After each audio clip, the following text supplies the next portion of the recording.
mbanje kubasuhuza mbifuriza amahoro y'Imana, imigisha ituruka ku Mana ibagereho. Jeremy Muhirwa he.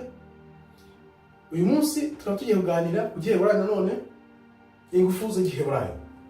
Ubushize aho twari tugeze muzi neza ko twamaze kubona izi nyuguti zikurikira. Twabonye Aleph, Bet, Gimel, Dalet, He na Vav. Uyu munsi tukaba tugiye kureba Zion. Zion niyo nyuguti ya karindwi y'igiheburayo. Uko yandikwa rero ni gutya, ikaba imeze nka Vav ifite crown. Zion yandikwa na Zion, Yod, and non suffix Zion. Zion uko ndababwiye imeze nka Vav ifite crown. Vav ikaba isobanuye ingufu za kigabo, Zion ingufu za kigore. Vav kandi igira umubare ihagarariye wiranga karindwi. Karindwi ayo isobanura isabato. Hano rero iburyo urabona ko mfite kalendari y'ukwezi kwa 10 2021, reka turebe impamvu yafite. Uzi neza ko abantu benshi bibaza umunsi tugomba guhimbazaho Imana. Ese ni ku cyumweru, ni ku wa gatandatu, ni ku wa mbere, ni uyu munsi tugomba guhimbazaho umunsi w'Imana? Ikibitubwira nuko tuzi ko Imana yaremye ibintu byose byo ku isi iminsi ngahe? 6. Umunsi wa karindwi iraruhuka.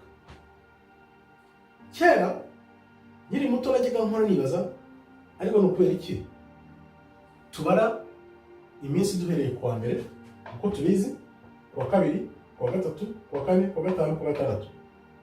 Urabona kandi tuzi ko mu cyumweru dufite iminsi 7.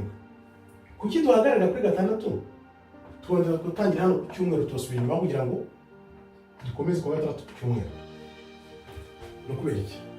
Ibintu abantu benshi ntabwo babyibaza, ariko reba ukuntu bifite akamaro. Iminsi dufite kuri kalendari ni 7. Bivuze ngo umunsi wa mbere ni 1, 2, 3, 4, 5, 6, 7. Bivuze ngo umunsi nyakuri w'ikiruhuko ari umunsi wa karindwi ni sabato, wa gatandatu. Urabona icyumweru gitangira buri gihe kuri uyu munsi wa hano ariho ku cyumweru, ku wa kabiri, uwo munsi wa kabiri akaba ku wa mbere, uwa gatatu, uwa kane, uwa gatanu, uwa gatandatu, umunsi wa karindwi. Bivuze ngo rero abayobeje uburari bagahindura kalendari uko mwumva bavuga ngo ni kalendari ya Gregorian calendar. Yahinduwe kubera iki?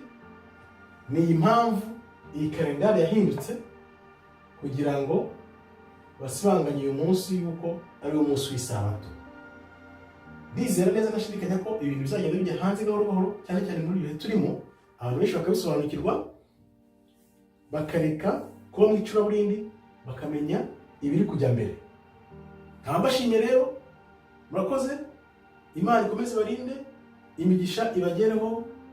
Amen, amen, amen.